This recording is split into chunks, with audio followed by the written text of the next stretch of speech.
Ang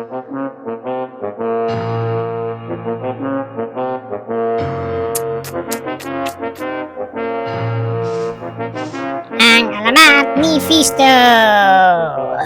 Isang araw, may kaibigan siyang tumawag sa kanya. Ang sabi, "Feast! Feast!" Sumagot naman si Fisto ng "O." At mula noon, siya ay naging Fisto. Ah! Fisto. Till we meet again.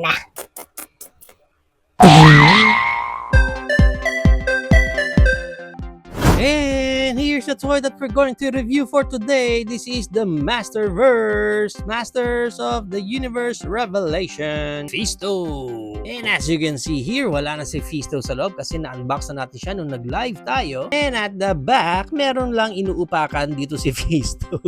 Bugbog sarado siya eh. Meron din tayong bio ni Fisto if you want to read. And yung iba pang characters na pwede natin makuha from this lineup. At the side, may magandang artwork ulit dyan ni Fisto. Astig na astig. On the other side, Fisto, heroic master of hand-to-hand combat.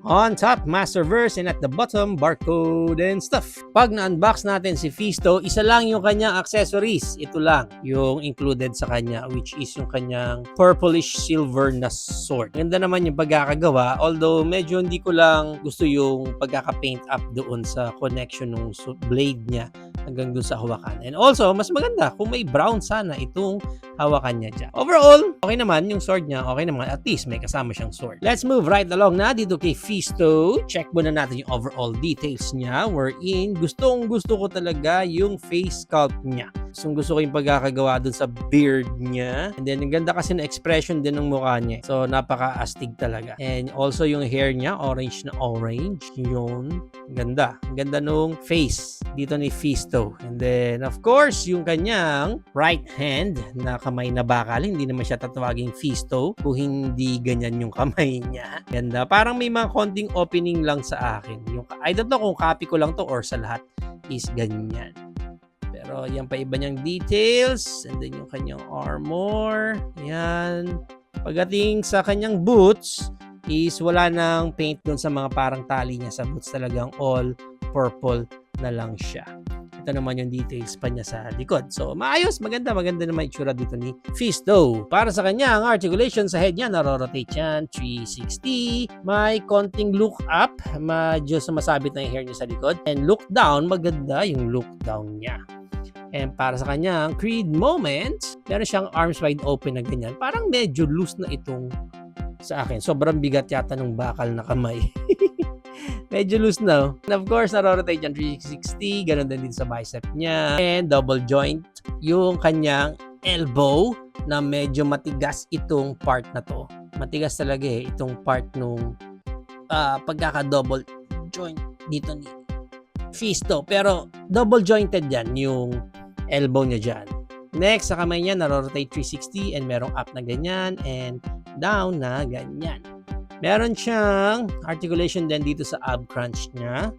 Yan. And then swivel ng ganyan. And of course, sa waist, na-rotate 360. Sa kanyang Van Damme split, maganda kanyang Van Damme split. And high kick, maayos din. Back kick, halos wala. Sa thigh part, na-rotate yan. Sa knee bend, double jointed din yung kanyang knees. That's why magandang pagkaka-bend. And sa ilalim ng knees, narorotate din yan 360. May up ng ganyan and down na ganyan yung kanyang paa. And of course, narorotate din yan 360. Yung kanyang iba pang accessories, meron din pala siya ditong alt left hand. So lahat left hand lang yung meron. Meron siyang open palm and meron din siyang closed fist. Kasi wala naman ng alt hand siya dito sa bakal na kamay. Naka-fix na yun. So para ilagay natin itong kanyang sword, which is good thing na nag-include pa ng sword sa kanya. Yan. Ito si Fisto. Pag hawak niya yung kanyang. Hindi mo alam kung anong mas masakit. Yung sword ba niya or yung kamay na bakal niya. Since Masterverse ito from Mattel, check natin. Pag tinanggal natin yung kanyang armor na naka-belt lang dyan sa magkabilang side. Yan, belt lang natin yan. Ganyan. Ganon din dito sa kabila. And then of course, pag inalis natin yan, yan ang pinaka-itsura niya. Yan, no? Actually, mas gusto ko si Fisto nang wala itong armor niya. Mas trip ko siya. Mas maganda.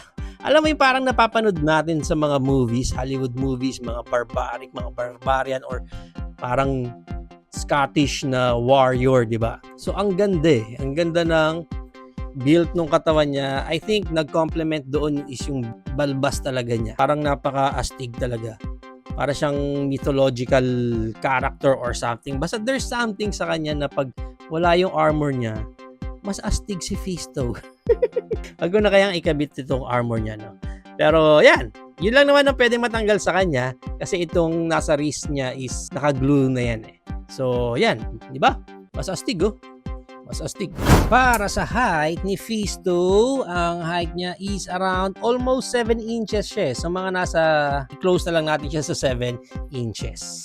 Maganda niyan, i-compare pa natin siya sa iba pa nating Masterverse figure tulad ng ating Wave 1 na si He-Man, Wave 1 din na si Skeletor, yung kasama niya sa Wave 3 na si Andra, Masters of the Universe Classics na si Chief Carnivus, Masters of the Universe Origin or yung ating retro play na si King Randor, and ang ating loyal subjects na si Battle Armor Skeletor. So, yan ang ating height comparison.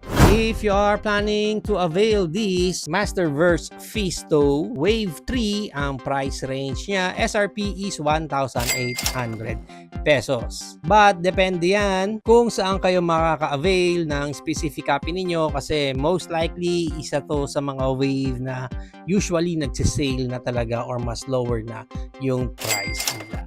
There you have it now guys, na ang ating Masterverse, Masters of the Universe Revelation Fisto. What do you think of this figure? Is it a go for you or no for you? Whatever your thoughts, please comment it down below. But for me, although medyo kulang tayo sa accessories sa kanya kasi ito lang talaga yung included sa kanya, isang sword and 2 pirasong alt hands lang. But what can we expect naman para kay Fisto kasi ang pinaka main selling point lang naman niya talaga is itong kanyang bakal na kamay. Yun lang.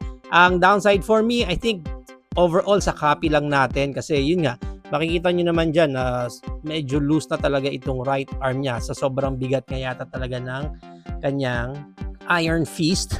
Pero I think sa copy ko lang talaga yon. Pagdating mismo sa ating main figure, gustong-gusto ko talaga yung face sculpt dito ni Fisto. As in talagang naastigan ako sa kanya. And isa sa pinakamagandang part nga dito sa kanya, I think gusto ko talaga siyang i-display nang wala na lang itong armor niya.